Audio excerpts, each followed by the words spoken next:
cette aréna de l'Ouest parisien que Matt Pokora fêtera l'été prochain ses 20 ans de carrière. Lui qui a prouvé depuis ses débuts qu'il savait faire le show mieux que personne. Un parcours qu'il doit à la fidélité de son public. Merci du fond du cœur, merci. À très bientôt, merci. Monsieur Pokora. Monsieur Aliagas. Mais dites-moi, comment ça va? Vous allez voler le 10 juin, on m'a dit que vous alliez traverser... Bah, écoute, on va faire un maximum de choses pour que les gens en prennent plein les yeux, plein les oreilles. Et une chose qui est sûre, je peux pas tout dévoiler, c'est qu'il y a personne ici qui sera loin de moi. On a plein de choses à se dire, je crois. Beaucoup, ouais. Il s'est passé beaucoup de choses depuis la dernière. Allez. À 37 ans, le jeune père de famille est de retour avec un nouvel album, intitulé Épicentre. Et il s'apprête en digne performeur à relever le défi de cette tournée événement. C'est un mystère pour moi, Matt. Parce que le temps passe, vous devenez père, vous avez 8 albums, des millions de disques vendus, et vous n'avez toujours pas 40 ans. Non. Le secret, il est simple, c'est que j'ai eu la chance de commencer très tôt. C'est vrai que c'est...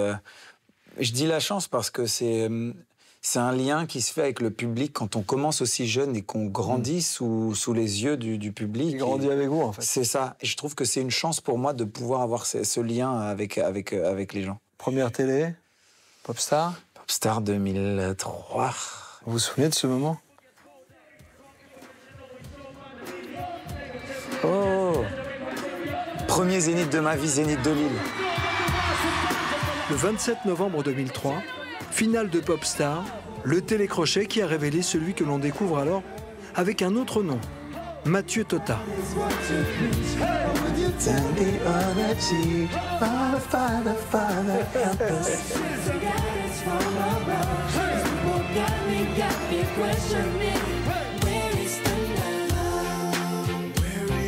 Ce soir-là, à seulement 18 ans, il se produit avec son groupe Link Up, formé pendant l'émission, et partage la scène avec les stars internationales du moment, les Black Eyed Peas.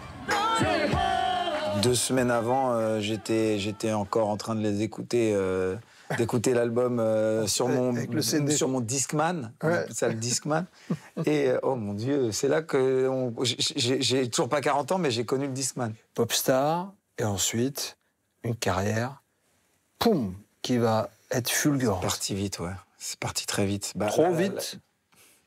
Non, parce que moi, je me suis jamais brûlé les ailes. C'est-à-dire que j'ai jamais perdu les pédales. Ouais. Comme un sportif, en fait. Ouais, en fait, j'ai toujours une hygiène de vie saine. J'ai toujours respecté les gens de la même manière. Je pense que j'ai toujours été fidèle à moi-même. Et du coup, ça n'a pas été trop vite pour moi parce que j'ai pas l'impression d'avoir perdu pied à un moment. Vous avez gardé, mon cher Matt, l'émerveillement? Toujours, c'est important. Surtout, moi, dès que ça touche à la scène, au public, aux endroits où je peux performer. Comme là? C'était quoi, ça?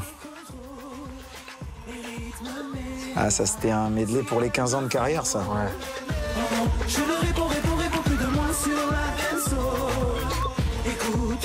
9 novembre 2019, Matt Pokora fait le show sur la scène des Energy Music Awards.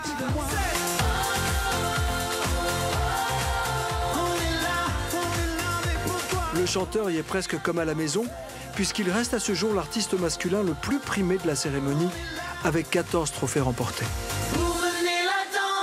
C'est dur d'être Matt Pokora, sur scène en tout cas, avec tant de chorégraphie.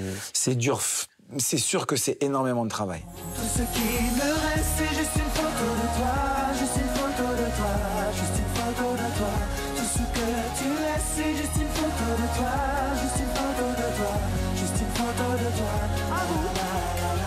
En réalité, ça a l'air facile. Oui, mais parce qu'il y a énormément de travail et de rigueur, de discipline derrière. Quand vous sortez d'un concert, donc, c'est... Je fonce dans ma chambre d'hôtel. Et vous refaites le film et tout à chaque fois? Je refais le film, tous les soirs, je fais filmer chaque concert. et je le regarde, et je regarde tout ce qui n'a pas été, et j'appelle mes techniciens, mon chorégraphe, le directeur musical, je dis alors là, tu vois, là, il y a eu un truc qui a pas été, et on revoit ça le lendemain matin. Quand vous chantez, vous savez exactement où est placée telle caméra, tel câble, tout? Trop. Moi, quand je suis sur scène en tournée, je suis capable de vous dire, ah bah Nikos, il est assis là, je l'ai vu, j'ai ma mère qui est là, il y a une fille, elle est trop marrante là, elle chante, elle est à fond. Est-ce que vous vous souvenez de ce jour où une personne importante à vos yeux est venue vous voir? Ça fait 10 ans, ça. Hein.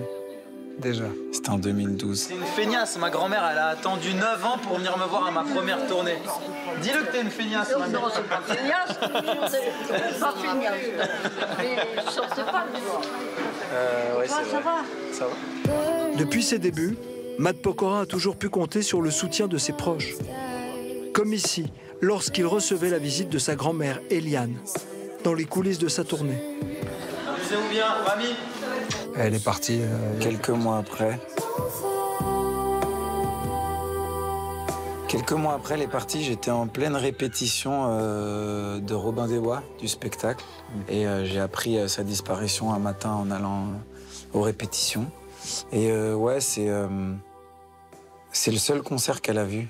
Comment vous l'expliquez? Parce qu'en fait, elle avait toujours peur un peu du bruit. Je lui dis, mais mamie, tu sais, t'es ma grand-mère, donc tu seras dans des places un peu privilégiées. Je peux te mettre, tu vois, je peux te mettre 2 sièges pour toi, si tu veux. Tu peux attendre en coulisses, venir en dernière minute et tout. Et donc, elle est venue. Et ouais, je pense que c'est les dernières images en vidéo qu'on a d'elle. Née à Strasbourg, d'une mère assistante de direction et d'un père footballeur, Matt Pokora grandit très proche de ses grands-parents qui lui transmettent leur sens du travail et de la discipline. Je suis petit-fils de mineur dans les mines dans l'est de la France. Mon grand-père travaillait, immigré polonais avec ma grand-mère. Mon grand-père maternel était militaire de carrière. C'est des gens qui avaient le sens du travail, du sacrifice, pour les autres, du devoir, pour sa patrie. Et puis c'est des gens surtout qui étaient très très bien éduqués et un peu à l'ancienne, j'ai envie de dire. J'ai été un peu éduqué comme ça à l'ancienne, militaire. Il y a des horaires pour se coucher, pour manger, pour avoir un 4 heures. Tout était très réglé chez moi tout le temps. Il faut arriver à l'heure, il faut dire merci, il faut dire bonjour, il faut regarder les gens dans les yeux. Et c'est ce que je dirais à mes enfants. Aujourd'hui, le chanteur a construit sa propre famille.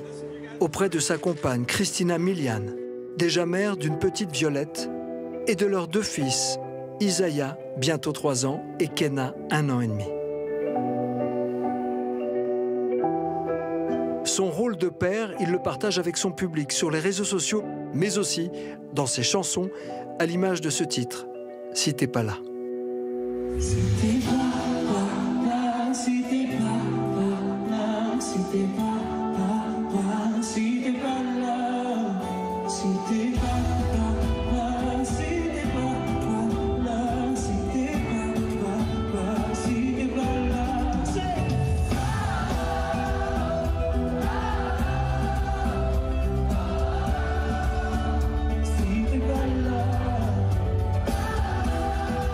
Ce soir-là, j'étais très ému parce que c'est la première fois que je la chantais sur scène en étant papa. Et c'est surtout le premier jour où je chante pour mon fils, en fait, en pensant à lui. Il était même pas dans la salle. Hein. Et en fait, là, je suis devenu hypersensible depuis que je suis papa.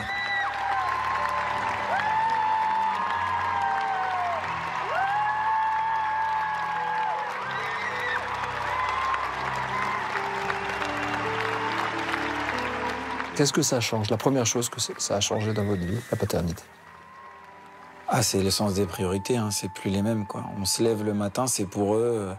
Le centre du monde, c'est mes enfants, c'est ma famille. Je sais même pas que mes enfants, c'est ma famille, c'est nous 5. Est-ce qu'on comprend mieux ses propres parents quand on dit ah oui. Papa? Si mon fils faisait un quart de ce que j'ai fait à ma mère en disant « Non, maman, appelle-moi plus tard » ou « Non, j'ai pas le temps là » ou des choses comme je peux faire, ça va me briser le cœur. Et du coup, c'est vrai que même moi, avec ma mère, je change au fur et à mesure. J'apprends à me dire, ben écoute, ouais, je comprends tous les sacrifices, tout ce que tu as fait avant. Puisqu'on parle d'enfants, moi, je voudrais vous parler de celui-là. Waouh. C'est la première fois que je la regarde en aussi C'est troublant, on dirait Isaiah. Vous avez quel âge là? Je vois mon fils, je suis un peu ému, c'est ouf.